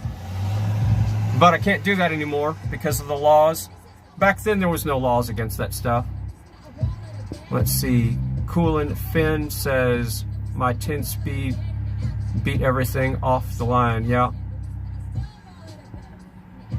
After about 5 feet, though. I could get everybody off the line in that, yeah, I miss the good old days. I would love to have one of my good friends that used to buy hot rods, and he would bring them over to the house. This is how he rolled, okay? Saul would find a fast vehicle on the internet. He would go fly to whatever town, pick it up, and then drive it back. And one of his first stops would be my house. And then he would say, he would hand me the keys and he would go, okay, Mike, show me what this thing's got. And I'm not bragging, I'm just telling you, this is the facts. This is the way my friends are, because I know how I drive. And we went out and on Highway 95, and I got that thing up to 157 miles an hour, and I ran out of road. And you know, and Saul was just sitting there planted every time I'm shifting, you know, his head's just being pushed back. It was a Camaro, and it wasn't street legal, but he bought it and drove it on the street anyway. Saul was crazy like me. He didn't give a shit. It was so not street legal that you could barely take off from a stoplight. It was so aggressive in the cam. The cam was so aggressive. It was just, and you'd have to really rev it to get it to start rolling. But yeah, it was not street legal, but he had it on the street. He ended up totaling that thing one night, and I'm lucky I wasn't with him, but he survived that. But he died sometime last year, I think, heart attack. But yeah, so the days of Saul showing up with one of his new hot rods are gone. And Jared, he was another hot rod buddy of mine. He died about 3 months ago, and he would come by and pick me up in his trucks. And he had a Chevy truck with a 500 or something. It was a 454 that he bored. And he came by the house, and you could hear him pulling up. It sounded like a helicopter. The whole house is just rumbling. He said, let's go for a ride. And we go on the back roads, and I'm not lying. We start. He would do a rolling start or just from a dead stop, and the front end's coming up off the ground, and there'd be 3 wheels on the ground, and that truck the front end's pointing up in the air. He scared me that day. I was actually because I'm usually the one driving. So he scared the shit out of me that day doing that. But he's not going to be able to come by anymore because he died in a car accident about 3 months ago. So that sucks. So my other hot rod friend, he's got that Ford truck, but he hasn't let me drive that one yet. I've been too busy. I don't know if he's going to let me drive that one. That's his baby. But yeah, so I'm down to one hot rod friend that has fast vehicles. I'm going to have to build one of my own, I guess. And because Saul and Jared are gone, I'm going to have to get my own hot rods back. Because I haven't had my own hot rod in probably 20 years. It's been 20 years. I'm 51. Damn, I'm getting old. All right, we're gonna get back on the road. There's some little stories for you. But yeah, I'm actually a speed demon. I'm that guy. I'm an old street racer. That's just the way I was. I was born that way. I love torque, speed, and let me get you adjusted right around here. There we go. So yeah, look at this black on my hands. It's coming from the steering wheel. I usually have my driving gloves on, but you know, All right, so let's see if she's vapor locked or anything. Started right up, just barely hit the key. That's the way it should be. So everything's working good. Look at that. And of course, if it's cooler outside, it's not gonna shift as smooth. It's gonna have a little bit of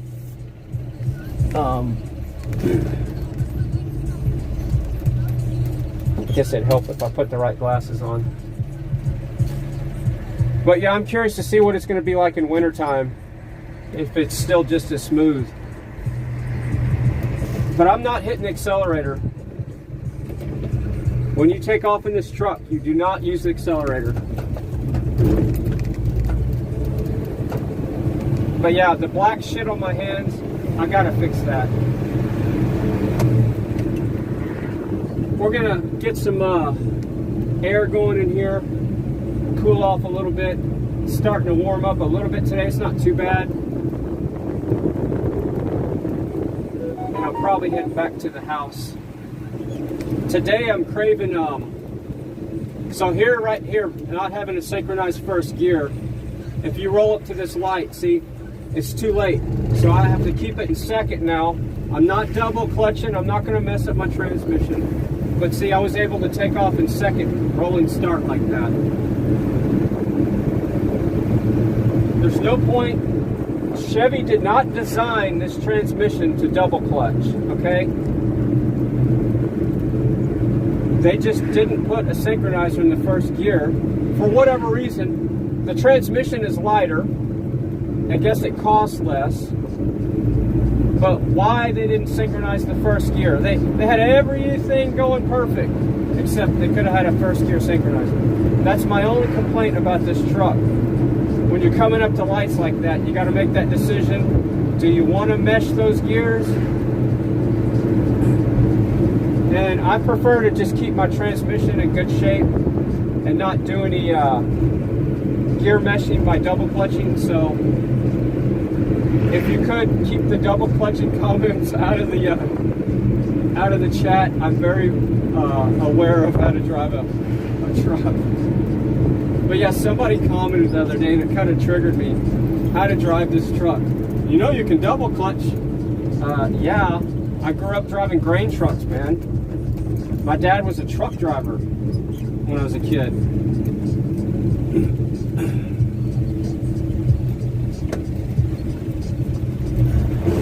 See?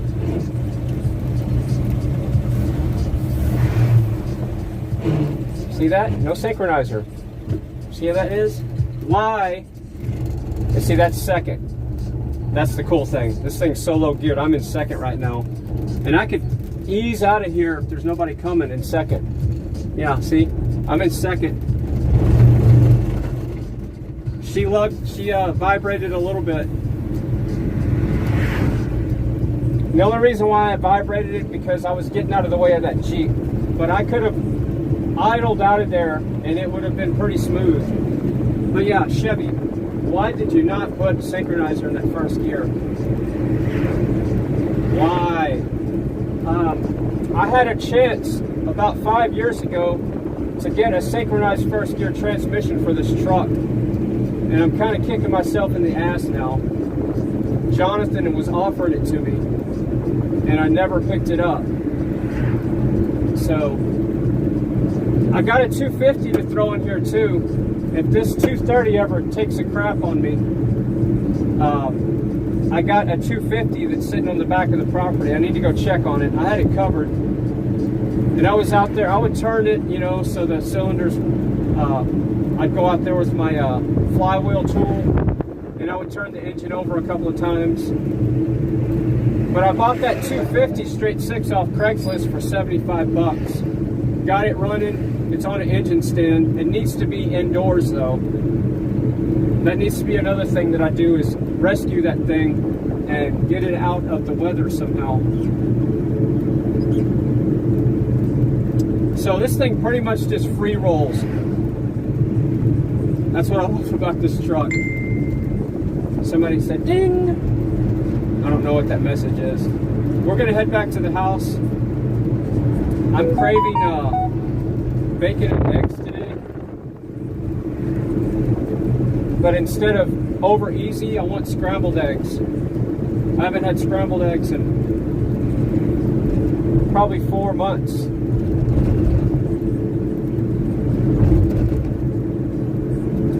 And I'm sure this thing will drive better once I get 2 of the same type front tires on, because one tire is kind of taller than the other, so the truck's kind of leaning a little bit to the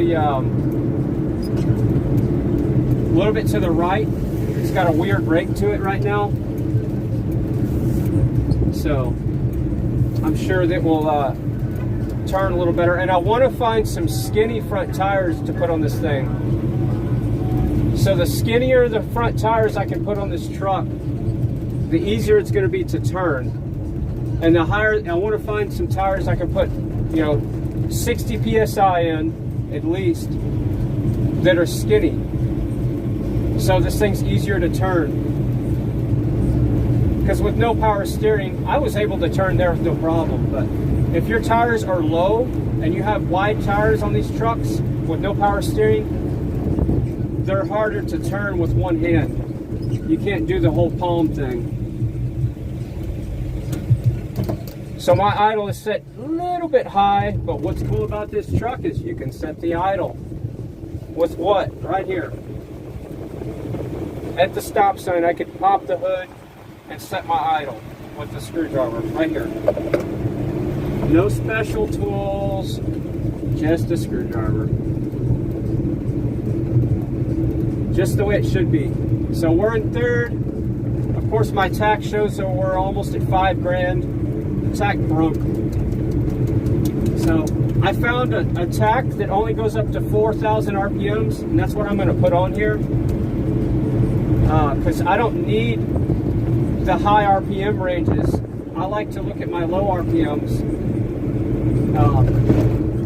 It's for adjusting idle and that kind of stuff. So yeah, here's the timing control.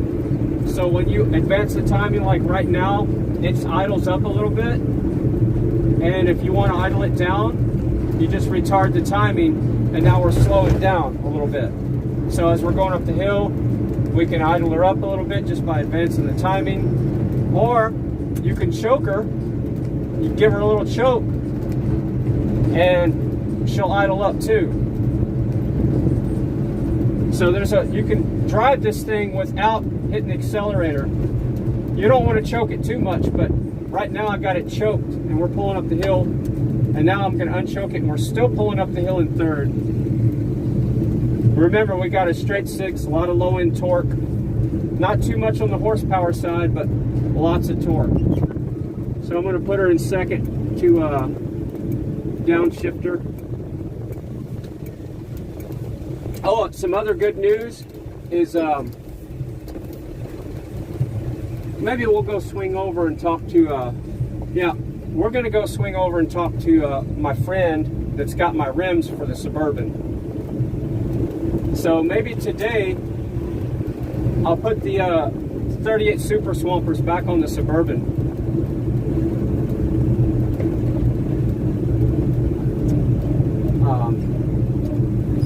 But there's a bouncy house in the neighbor's yard, in the backyard, and it's kind of loud, so I want to do a live stream of me swapping out the tires. And that might not happen. So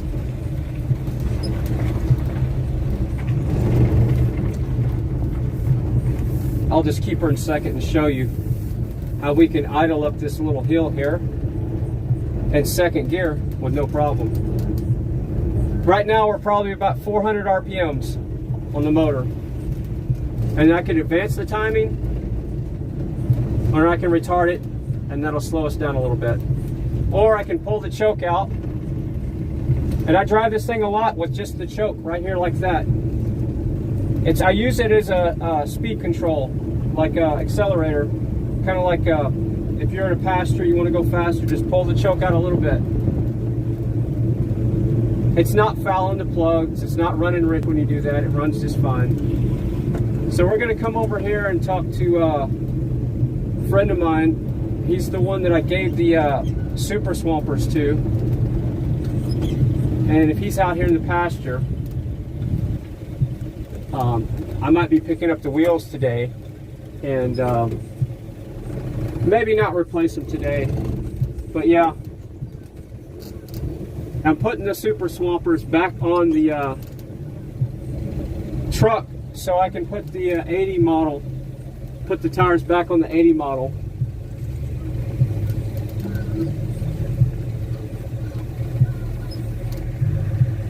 I don't see him over there, so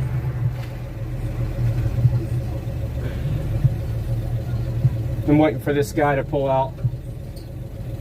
Oh, so yeah, he's not over there. So we're just gonna make a U-ey. He's shutting the gate.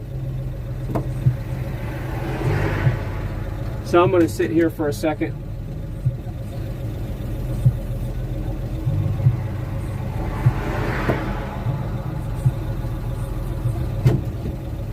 Once he gets the gate closed, you can't see what's going on, but there's another guy that was in his pasture.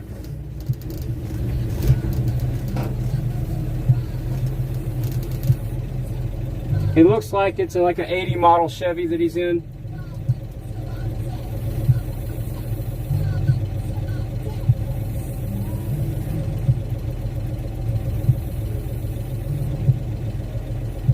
Is Keith home? Is he home? You don't know? All right. That's all right. That's cool. Appreciate it.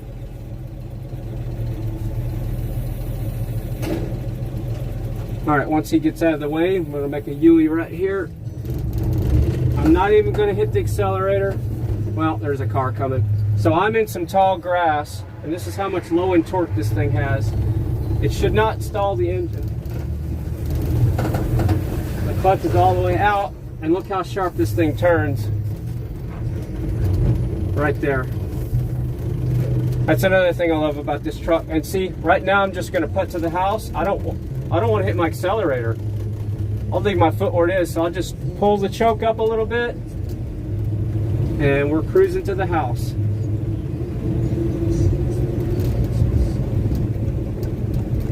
And I drive this truck all the time with the choke, just like that. So why have your foot on the accelerator when you don't need to? Another thing I'm going to mount back in this truck, I used to have the garage door opener wired directly to the truck where it was hidden, and I had some secret buttons under the dash.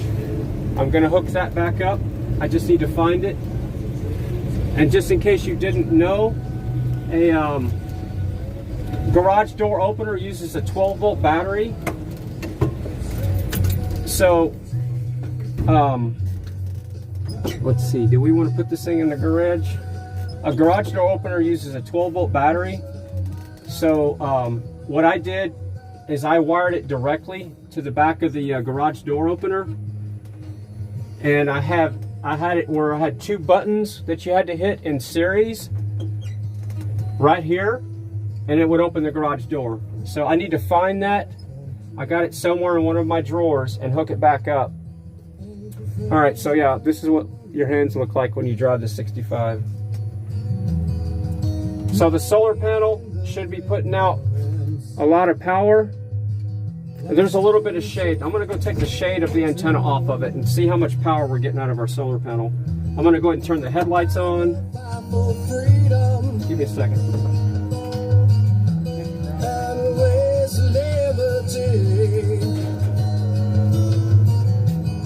All right. How much power are we getting from our panel? Yeah. 2.3 amps. That is not good. Yeah.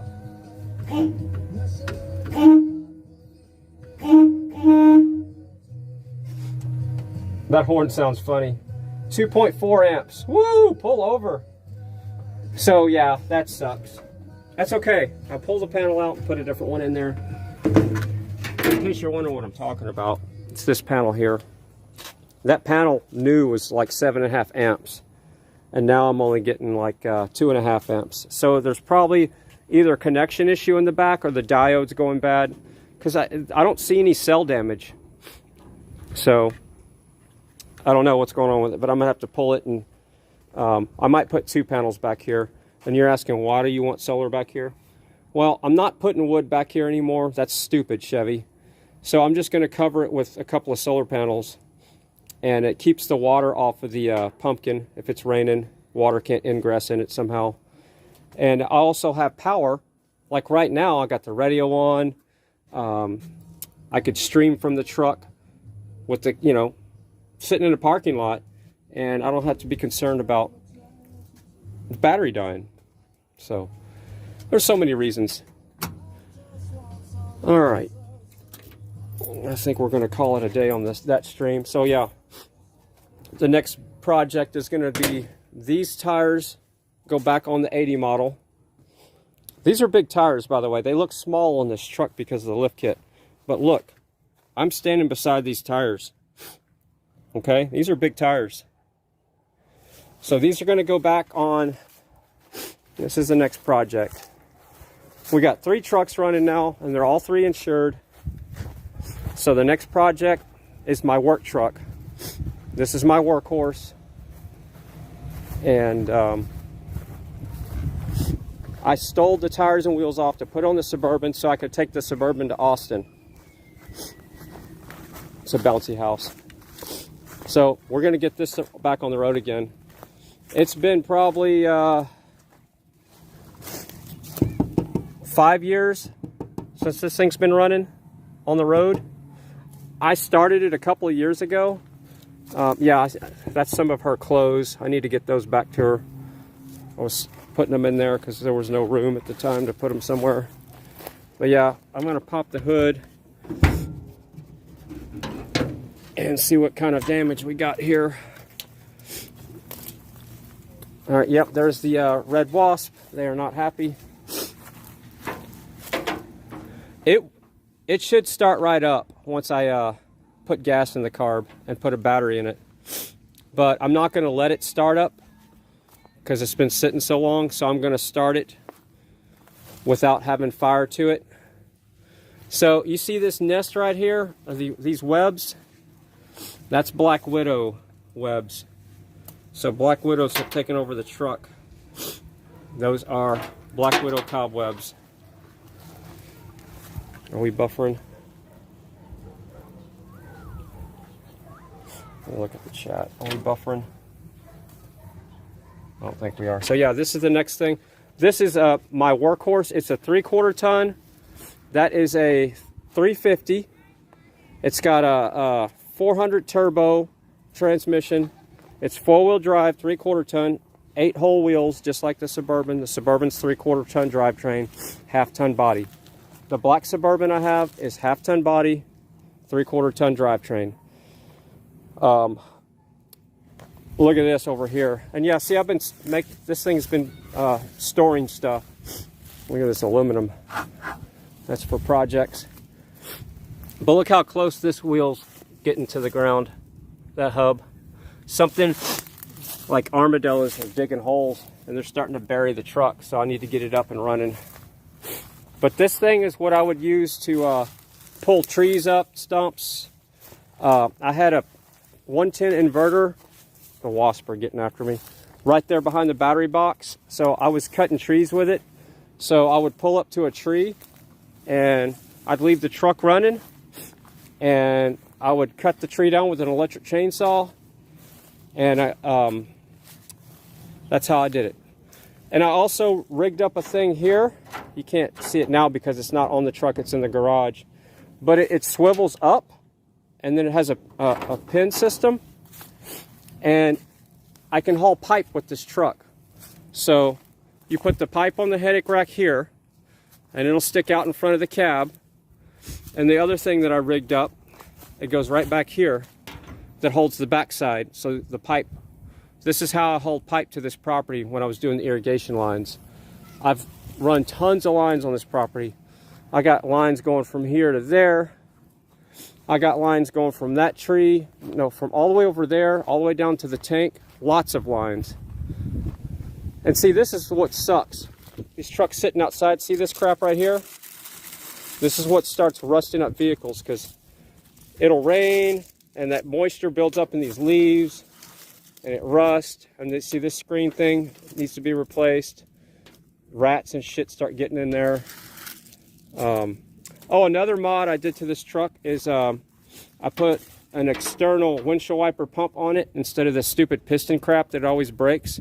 So I bypassed the piston and I rigged up a electronic pump for the windshield wiper squirters. So that was working. I don't have my keys to get in there, but I put a nice Kenwood radio, a good set of speakers in the back. I took out the tank switcher, so it has two tanks. It has a left and a right tank. I took the tank switcher out, and I'm only using the right tank. So it can't pull old fuel out of the left tank. And I've gone through this whole truck. I put a new radiator in it, carburetor kit, master cylinder, brake booster. That was a fun job, getting that brake booster out of there. Water pump, of course, plugs and wires.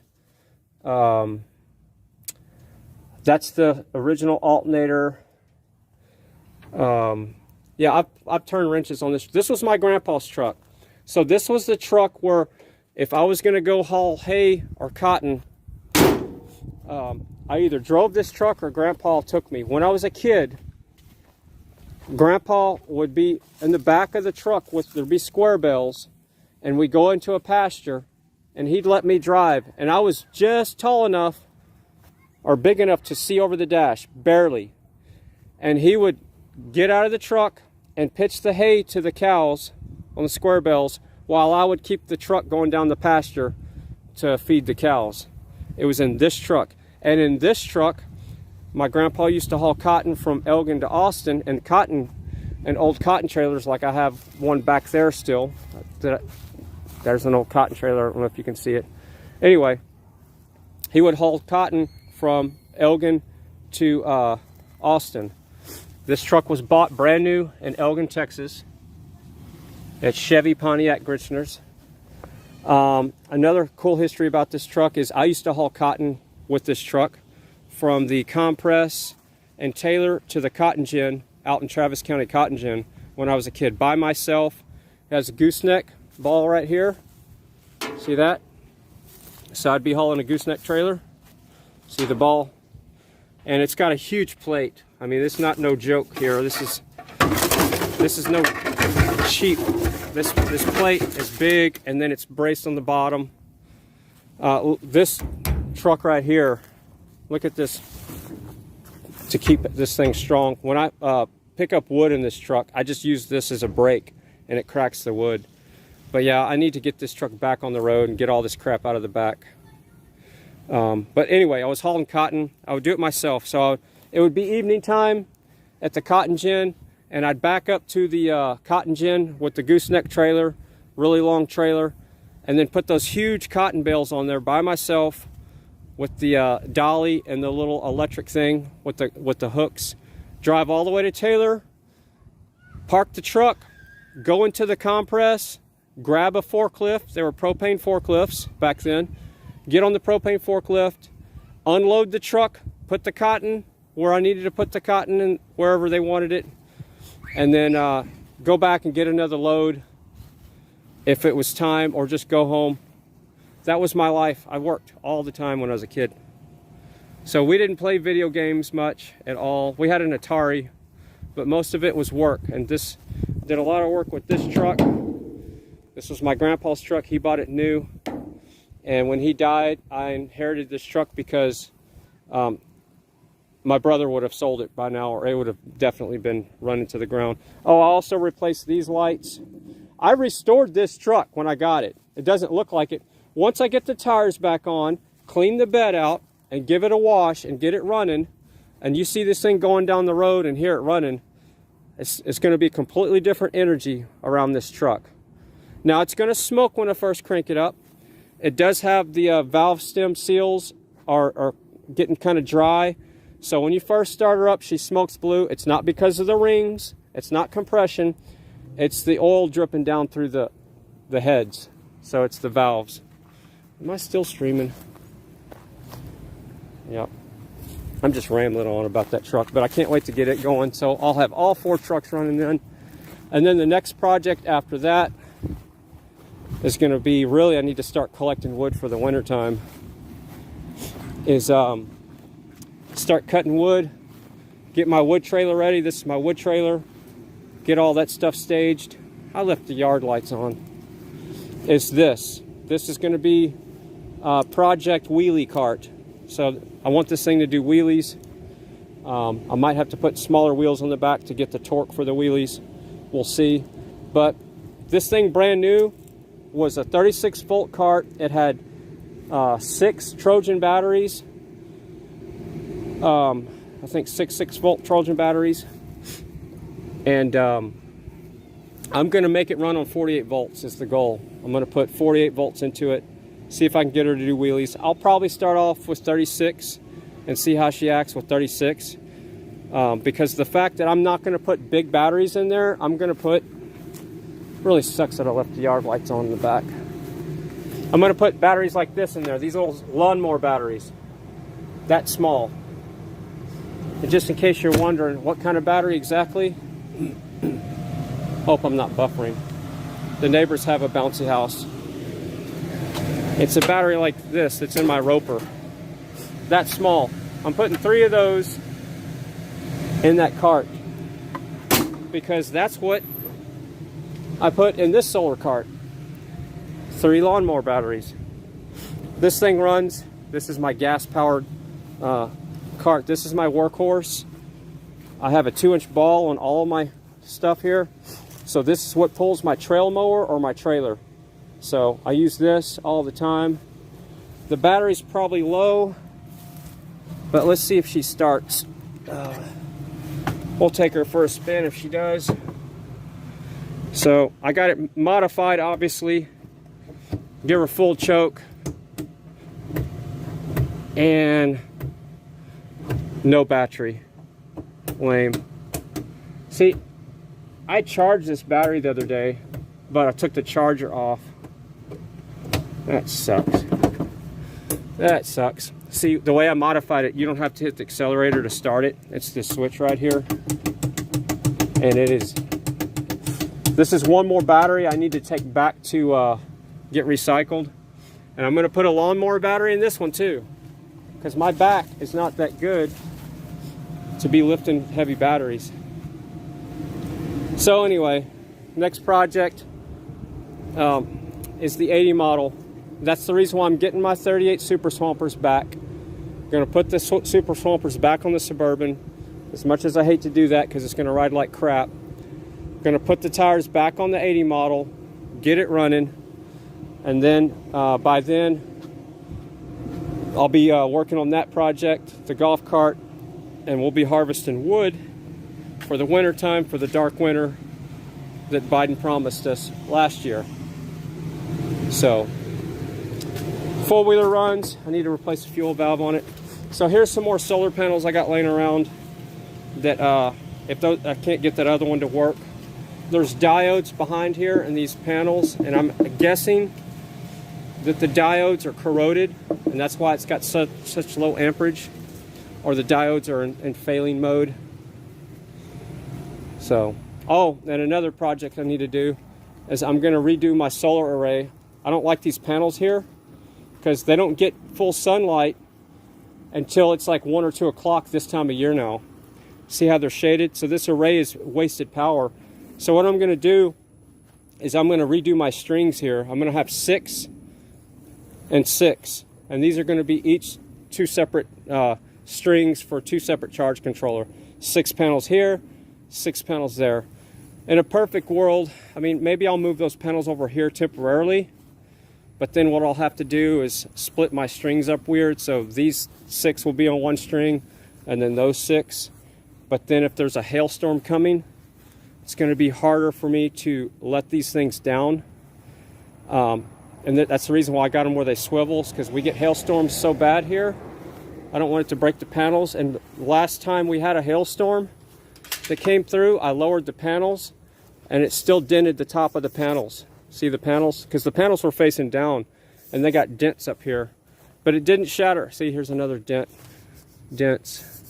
So if the hail were to hit just right, it could break the glass, but I'm probably just gonna have to let that go and not be concerned about that. So this is what happens when you cruise in a 65 Chevy.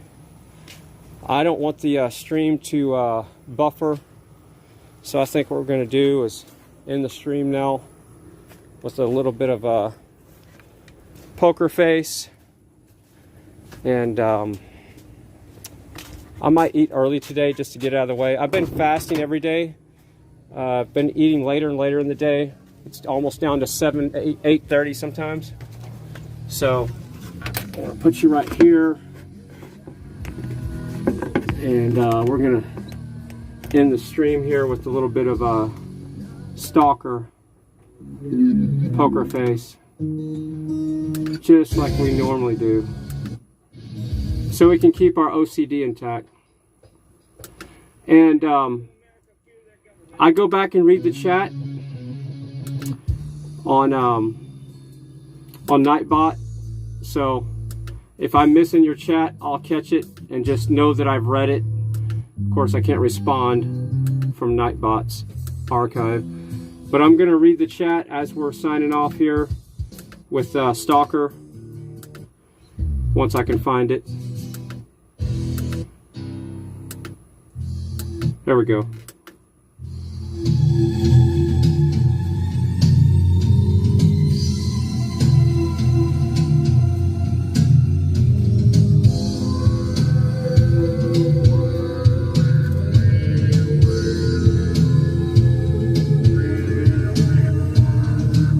Love you all. I don't know if I'm going to stream later. If I get my rims for the Suburban, rims and tires, I might do a live stream of changing those out today, but I kind of want to take it easy today, but who knows. So look for another live stream maybe, and if I do go live again, we're going to be putting the 38 Super Swampers back on the Suburban. And well, I'm not putting those tires on there today for sure, but that's the goal. Classic Car Traveler, Freedom Phoenix. Love you all. That Gen X dude, well. Let's see. Thank you for the live stream, says PR.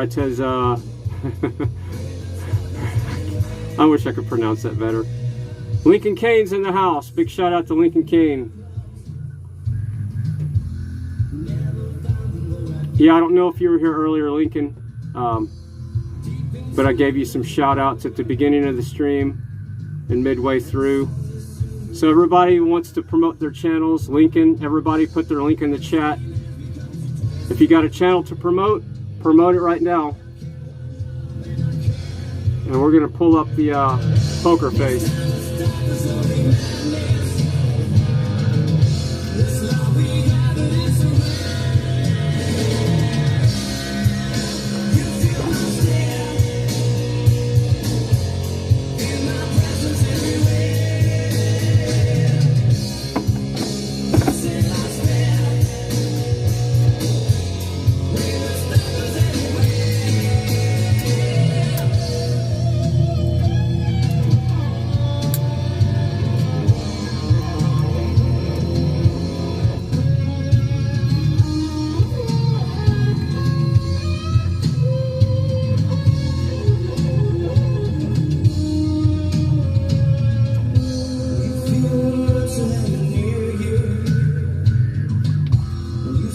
Signs that you care, touching private innuendos, wishing you and I was there. I look at you through the night scope, while you're brushing out your hair, and I see your naked form so clearly. You don't even know I'm there.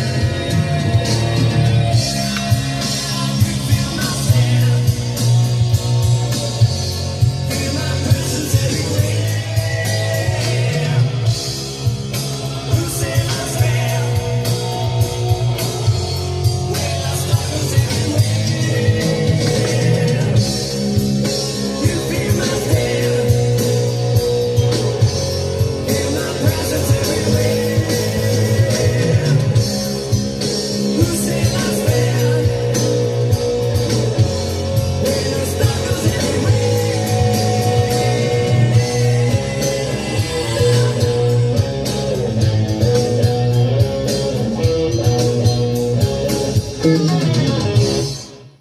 Adios, mofos.